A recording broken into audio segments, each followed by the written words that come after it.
ओम श्री गणेशाय नमः। ओम नमो भगवते वासुदेवाय। हरे कृष्णा कृष्ण कृष्णा हरे हरे, हरे राम राम राम हरे हरे। तव्हां सभिनी हरि भक्तन के नमस्ते। प्यारा भक्तों, ही कथा पाण गुरु कृपा से हासिल करे रहा आयूं। श्री गणपति सरस्वती जो दरे ध्यान करया तो मां भागवत महापुराण जो बयान, जैमें व्यासदेव ऐं सुखदेव जी कयो आहे श्री कृष्ण लीला जो गुणगान। सबई चो जय भागवत महापुराण। प्यारा भक्तों, कल कथा में पाण श्रीमद् भागवत महापुराण साहिब जे चौथे स्कंद जे 12 अध्याय में ॾिठो हो त भगत ध्रुव पंहिंजी ॿिन्ही माताउनि समेत पंहिंजे लोक ॾांहुं हलिया वञनि था। सबई चो जय श्री कृष्णा। उन में पाण इहो बि ॾिठो त ध्रुव जे वञण खां पोइ उन जे पुटु अटकल खे राजगद्दीअ ते विहारीनि था, जेको पिणु हरी मस्तीअ में गुम थी वञे थो ऐं घणनि ई ॾींहंनि खां पोइ सोचे थो त मां वञी जंगल में तप करे पंहिंजो तन त्याग करियां।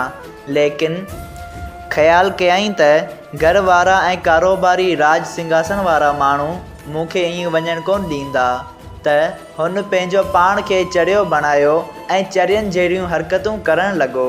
तॾहिं सभिनी सोचियो त हीउ को दीवानो मस्तानो थी पियो आहे ऐं राजकाज जे कम जो न आहे। तॾहिं उन जे भाउ बुतसर खे राजगद्दीअ ते विहारीनि था ऐं जॾहिं अटकल पंहिंजी राजगद्दीअ ते सही माण्हूअ खे ॾिसे थो, तॾहिं हू जंगल में वञी परमेश्वर जे ध्यान में लीन थिए थो। सबई चओ जय श्री कृष्णा।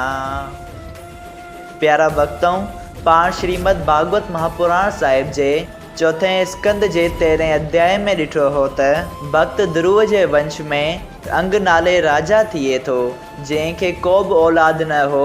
आख़िर यज्ञ जे फल खाइण सां उन जी स्त्रीअ खे औलाद थियो, जंहिंजो नालो बीन ब्रह्मण रखियो वियो। लेकिन उहो बीन छोकिरो ॿियनि सभिनी खां अलॻि हो। हू पंहिंजे नाने ऐं पंहिंजी नानी, जेके ॿई अधर्मी हुआ, उन्हनि ते वियो हो। उन करे हू जाम अधर्म ऐं ज़ुल्म करणु लॻो। जंहिं खां बचण लाइ राजा पाण हिकु ॾींहुं सभु राजकाज छॾे रातो राति फरार थी वियो ऐं जंगल में वञी परमेश्वर जे ध्यान में लीन थियो। सबई चओ जय श्री कृष्णा। अॼु पाण श्रीमद् भागवत महापुराण साहिब जे चौथे स्कंद जो 14 अध्याय शुरू करे रहिया आहियूं, जंहिंजो नालो आहे राजा बीन जी कथा। श्री मैत्री रखेश्वर विदुर जी खे चयो त जॾहिं राजा अंग ॿुधाइण खां सवाइ जंगल में हलियो वियो ऐं सुबुह जो अमीरनि ऐं वज़ीरनि खे ख़बर पई, तॾहिं सभिनी खे ॾाढो दुख थियो। पोइ जॾहिं घणे ॻोल्हण ते बि राजा जो पतो न मिलियो ऐं राजा खां सवाइ देश में चोर ऐं ठग फुरमार करणु लॻा, तॾहिं ब्राह्मण ऐं रखेश्वरनि राजा खां सवाइ प्रजा खे दुखी ॾिसी ऐं संदसि वंश में ॿियो को बि राजकुंवर न ॾिठो। तॾहिं अंग जी ज़ाल सुनीता जे ज़ोर ते लाचार थी सलाह करे बीन खे राजगद्दीअ ते विहारियाऊं। जंहिं गादीअ ते वेहण शर्त ही चोरनि ऐं ठगनि खे पकड़णु शुरू कयो ऐं जल्द ई संदसि राज मां चोरी ऐं फुरमार जो नालो ई गुम थी वियो ऐं सभु अधर्मी माण्हू संदसि राज मां अहिड़ी तरह फरार थी विया जहिड़ी तरह नांग जे डप खां कुआ वञी कंहिं बिल में लिकी वेंदा आहिनि। ऐं जिन राजाउनि पंहिंजे मुल्कनि जा पैसा राजा अंग खे न थे ॾिना, मतिलबु त जेके मुल्कनि जा टैक्स वग़ैरह थींदा हुआ, उहे राजा अंग खे जिन राजाउनि न थे ॾिना, उन्हनि राजाउनि बि राजा बीन जे हुकुम खे मञी पंहिंजा पंहिंजा टैक्स अदा कया। अहिड़ी तरह जॾहिं राजा बीन 7 दीपनि में प्रतापी राजा थियो ऐं संदसि साम्हूं थींदड़ ॿियो को बि हिन दुनिया में न रहियो, तॾहिं राज ऐं दौलत जे अहंकार खां अंधो थी हिन ही ॻाल्हि वीचारी त देवताउनि जे नाले ते यज्ञ दान जप तप वग़ैरह करणु बिल्कुलु न घुरिजे ऐं जंहिंखे करणो हुजे सो देवताउनि ऐं पितरनि जे बजाए मुंहिंजी पूॼा करे, छाकाणि त सभिनी जी रखिया ऐं पालना मां करियां थो। इहो वीचार करे हिन परमेश्वर खे विसारे छॾियो ऐं पंहिंजे सारे राज में ढिंढोरो घुमायईं त को बि आदमी आईंदा यज्ञ पूजा श्राद्ध होम दान वग़ैरह कुछ भी परमेश्वरन ऐं पितरन जे नाले ते न करे, जंहिंखे बि परमेश्वर देवता ने पितरनि जी पूजा करणी हुजे सो उन्हनि जे बजाए मुंहिंजी पूजा करे। जेको ईअं न कंदो तंहिंखे मां सज़ा ॾींदसि। अहिड़े ढिंडोरे फेराइण मतिलब त ऐलान कराइण खां पोइ राजा बीन पंहिंजी फ़ौज वठी ॿियनि राजाइनि जे देश में वञी उन्हनि सां ॻाल्हाइण लॻो। जिते जिते हू पहुतो थिए उते जे राजाइनि घणनि ई क़िस्मनि जूं सौगातूं भेटा ॾेई हिन सां मुलाक़ात अची थे कई। तॾहिं राजा बीन उन्हनि खे पिणु चयो त तव्हीं मुंहिंजी आज्ञा मञी पंहिंजे सारे राज में ईअं पधिरो कयो त को बि आदमी यज्ञ दान जप तप वग़ैरह कंहिं बि देवता जे नाले ते न करे। जंहिंखे बि करणो हुजे सो मुंहिंजी पूजा करे। इहो हुकुम ॿुधी सभु राजा लाचार थी बीन जे डप खां संदसि आज्ञाकारी थिया। अहिड़ी तरह जॾहिं राजा बीन जे डप खां 7 ई दीपनि में यज्ञ दान ऐं शुभ कर्म करण माण्हुनि छॾे ॾिना तॾहिं अदर में पाप थियण करे ब्राह्मणनि ऐं रखेश्वरनि जा कर्म ऐं धर्म छुटण लॻा। पोइ जॾहिं विशिष्ट ऐं बर्ग ऐं ॿियनि रखेश्वरनि राजा बीन जो अहिड़ो अधर्म ॾिठो ऐं पंहिंजे जप ऐं पूजा में विघ्न सम्झियो तॾहिं सरस्वतीअ जे किनारे ते वेही पाण में वीचार कयऊं त जंहिं देश में धर्मी राजा नथो रहे त उते जी रहीत पंहिंजा मन घुरिया पाप कंदी आहे ऐं कंहिंजो डपु न करे चोर ऐं ॿिया अधर्मी माण्हू लोकनि खे दुख ॾींदा आहिनि। जंहिं करे धर्म जी हानि ऐं पाप जो वाधारो थींदो आहे। ऐं जिते सभिनी अधर्मियुनि ऐं पापियुनि खे सज़ा ॾियण वारो ऐं धर्म जी रक्षा करण वारो राजा हूंदो आहे त हर तरह जो आराम उते रहंदो आहे।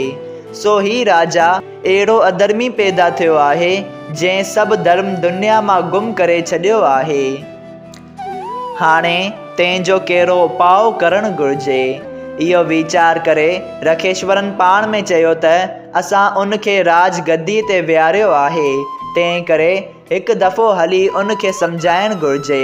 जेकॾहिं असांजे मना करण सां उन अधर्म छॾे ॾिनो त चङी ॻाल्हि आहे न त पोइ ॿी तजवीज़ कई वेंदी। इहा सलाह करे बिर्ग ऐं वशिष्ठ ऐं ॿिया घणा ई रखेश्वर ऐं ब्राह्मण कठा थी राज मंदर ते आया। राजा उन्हनि खे प्रणाम करे विहारियो ऐं अचण जो सबबु दरियाफ़्त कयाई।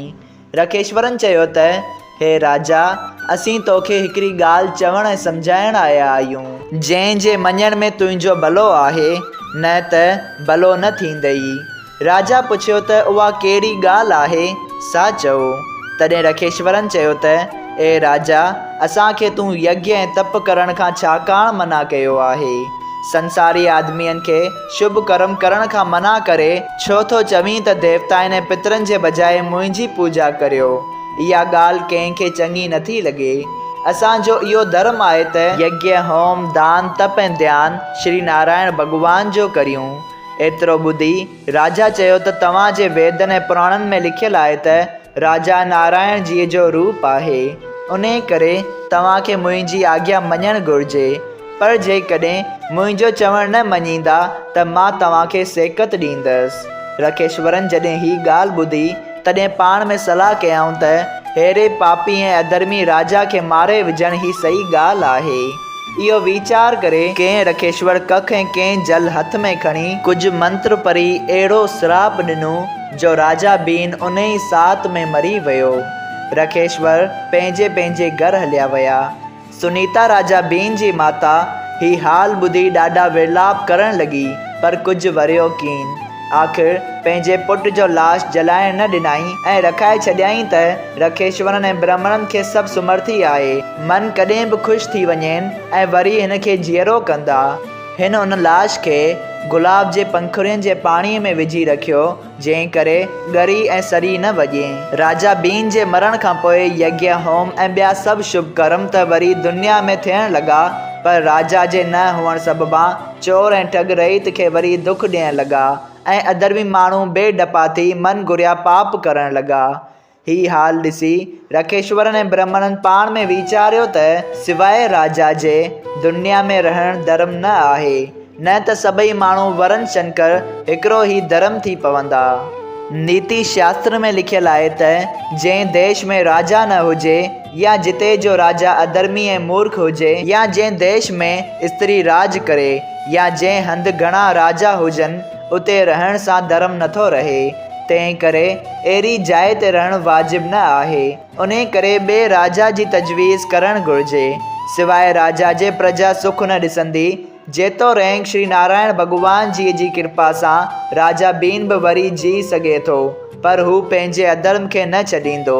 उन करे उनखे जीआरणु वाजिबु न आहे ऐं उनखे जीआरणु अहिड़ो आहे जहिड़ो नांग खे खीर पीआरणु। मगर हू ध्रुव भक्त जे कुल मां आहे, उन करे उन जी लाश में बि कुझु न कुझु धर्म जो असरु हूंदो। उन करे राजा बीन जी लाश मां हिकिड़ो छोकिरो पैदा करे राज सिंघासन ते विहारणु घुरिजे, जंहिं करे रहित सुख पाए ऐं धर्म जी बि रखिया थिए। उन करे राजा बीन जी लाश खे हली ॾिसणु घुरिजे। इहा ॻाल्हि पाण में वीचारे बर्ग ऐं ॿियनि रखेश्वरनि, जिन खे परमेश्वर जे जप ऐं तप करण करे सभु सुमर्थी हुई, उन्हनि वञी सुनीता खां पुछियो त राजा बीन जो लाश किथे आहे। जेका पिणु इहा ॻाल्हि ॿुधी रखेश्वरनि खे ॾंडवत करे ॾाढी ख़ुशी सां लाश संदन साम्हूं खणी आई ऐं पोइ रखेश्वरनि कुझु मंत्र पढ़ी राजा बीन जी जंगा मांडारीअ सां विलोरियो, जंहिं मां हिकिड़ो पुरुष ख़ौफ़नाक ऐं कारे रंग वारो तमामु बदसूरत पैदा थियो ऐं चयाईं त ए रखेश्वरो, मूंखे कहिड़ो हुकुम था ॾियो। जॾहिं रखेश्वरनि ॾिठो त हीउ राज करण जे लाइक़ु न आहे, तॾहिं उनखे चयाऊं त तूं जंगल में वञी बीलन जो राजा थी, जेको उन मूजिबि जंगल में वञी बीलन जो राजा थियो। उन जी औलाद मां मुआणा वग़ैरह पैदा थी अॼु ताईं दुनिया में मौजूदु आहिनि। उन पुरुष जे निकिरण करे सभु पाप सुनीता जो उन जे पुटु राजा बीन जे शरीर मां निकिरी वियो। सभई चओ जय श्री कृष्णा। श्रीमद् भागवत महापुराण साहिब जे चौथे स्कंद जो 14 अध्याय संपूर्ण थियो। सभई चओ जय श्री कृष्णा। अगरि तव्हां सभिनी हरि भक्तनि खे हिन कथा मां लाभ हासिल थियो हुजे त कृपया हिन कथा खे ॿियनि हरि भक्तनि सां शेयर कजो त उन्हनि जो बि भलो थिए ऐं तव्हांजो बि भलो थिए। सभई चओ जय सिया राम। राधे राधे।